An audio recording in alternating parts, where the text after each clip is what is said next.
Hello everyone, Clive Adams here with the Bowls WA CEO in Ken Pride. How are you, Ken? Well, thanks, Clive. Very well. Mate, we're counting down to the new season, aren't we? Can't wait.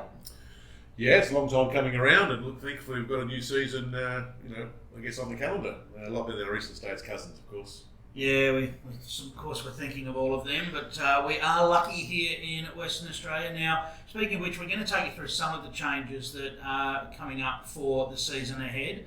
And Ken, look, let's kick it off with the open gender changes that have been made for the Metro Pennant Competition. Yeah, probably the most significant changes have been made in at least the last decade, anyhow, and born out of the recent club forum, which was held prior to the AGM. Where a number of clubs had come forward and put on the agenda they'd like that open gender expanded. Of course, at the moment we've only had a cross-gender substitution rule in the lowest divisions. So, general discussion, I think clubs were very much in favour of starting to work more towards open gender across all divisions. Yeah, there was a real appetite in the room, wasn't there? I guess an inevitability that's the way the game is moving and the way society is moving. So take us through the decisions that have been made and what it's going to look like. Yeah, so we were sort of set the task of going away and working out how best it could work, and we set up a small subcommittee of men and ladies to look at the options that are available to us. And the outcome is that the men's 4th division and below on both Thursday and Saturday will be open gender, as will the ladies' 3rd division and below on Tuesdays and on Saturday as well. There's only a 3rd division. So both of those areas, open gender, which of course, by way of definition, both men and ladies can play in any position for those divisions at their club. Yeah, look, it's an exciting change and it really opens up some opportunities for clubs now that might have looked at their sides previously and said, we don't know whether we've quite got the numbers, we'll elect not to enter a side. What we'd hope now is that clubs look at that and say, well, actually we've got more chance of being able to fill those sides so we actually can enter a side. Yeah, and we'll find that out when the numbers come in on the 17th of September, when clubs are due to actually nominate their pennant side. So it'll be really interesting. Certainly none of the phone calls we've got would suggest that there's going to be more sides entered, so more people playing more often, which is fantastic for the sport. I think importantly as well, though, the integrity rule will be closely monitored, and certainly in that situation, if there are any doubts of selectors having with players going down to open gender sides, then contact us and we'll clarify whether we believe that's a breach of the integrity rule or not. An obvious one would be if you had a ladies' Tuesday 1st division player looking to play in a men's 4th or 5th division on Saturday, we'd probably have some doubts about that. Okay, well, it's certainly a step, isn't it? And that's what this is designed to be, a step in the direction. And we'll see how this one goes. Look, I might be correct if I'm wrong, but I think we're now the only state that hasn't got open gender basically right through their pennant competitions. So we need to be mindful of that, and certainly the board has taken on board that we'll work down that track over the next 3 or 4 years. All right, an announcement in regards to the professionals on board, and people are going to have some different stickers on their bowls this coming season. Yeah, look, always great to have new sponsors involved with the sport. So we've got certainly a couple this year, and the professionals will take over that role of Bloom's the Chemist in sponsoring all of our pennant comps. So the most obvious change for the bowler is they'll have some nice new stickers on their bowls, which of course will be picked up by the clubs in that first week or so of October. And this will play on with this year. So looking forward to the professionals being on board, and of course for our country cousins.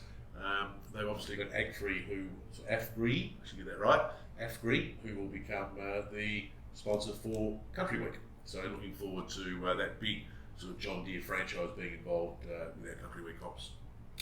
The Metro Midweek Premier Competition, there's been a change there to a north-south based competition. Yeah, again born out of the club forum, where your club, Cambridge, came forward and tried to minimise travel. Obviously crossing the bridge on a Thursday evening is pretty difficult for some clubs.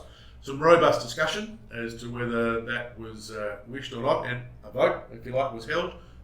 And that was supported to break the competition up into, I guess, 2 conferences in many respects. So rather than a Premier League and a one white, we simply amalgamate those 20 clubs and go to a Premier League Premier North and a Premier League South. Fortunately this year they work almost perfectly. So 10 north sides, 10 south sides. All right, we certainly know that travel on a Thursday has been an issue for many, so that will help alleviate some of those issues. One last one with that one. We did leave the club forum. The only thing we had up our sleeve was to work out how the finals would work. We can play a 1 week final, or 2 week series of finals, or really stretch it out to 3 weeks in finals, which we sort of came to the conclusion that was a little bit long. So it looks like we'll set on a 2 week finals campaign, as it's always been traditionally the case, and the North and the South won't cut across. So there'll actually be a separate North flag for Premier League and a separate South flag for Premier League. And that allows for at least 4 sides in each of those divisions and colours to be involved in pennant. Anything less than that or different than that, you may have to reduce the number of sides playing, because obviously we can't play double headers on a Thursday. So we've settled on that 2 weeks as it's previously been, and at least for the first year, those 2 colours actually won't cross across at all. Okay, very good. All right, let's move on to laser measures, because certainly they've generated a fair bit of interest over the last year or two. Laser measures, we've seen them used on TV and so forth. What's the Bowls WA's take on the use of laser measures? Yeah, the umpires have certainly been keen, umpires committee keen to have laser measures available for all and sundry, and we've, I guess as a board, have steered away from that a little. I guess a lack of confidence in some ways to their accuracy and the training of the people actually using the laser measures. Of course, the measurer's course and the umpire's course at this point in time don't incorporate laser measures. So the umpires again came forward a recommendation, so we've softened that slightly.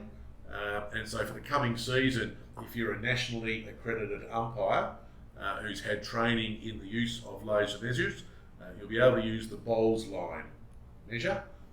Quite specifically, there are 3 or 4 different varieties, but the BowlsLine measure will be available for the umpire to use. Now, importantly at the moment, and the rider on that is at the moment that is not accredited in their course yet. So that will be the umpires now will move to make that a training aspect of the measurer's course and the umpire's course. So it won't come in immediately, simply because they haven't had training in it yet. And I guess a word of warning as well, the BowlsLine measure is, from what we can find, over $500 each.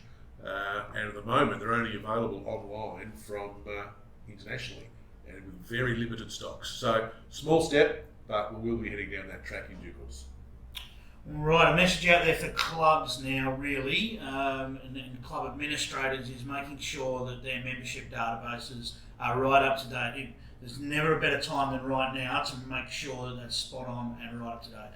Yeah, so this year is the second year that we've brought in that new system of affiliation, and the critical part of that, as you quite rightly say, is to make sure that the club database is accurate over the winter months. So whether it be transfers, which happen sort of automatically, so that's not so bad, but people who may have left the club, who may have passed away, and so on. Or even new members who've joined the club who haven't actually transferred, just brand new members to the sport. So really important those databases are up to date. There are some key dates. So October the 5th, we will send out to all of the club secretaries the number of people that we will be charging clubs for.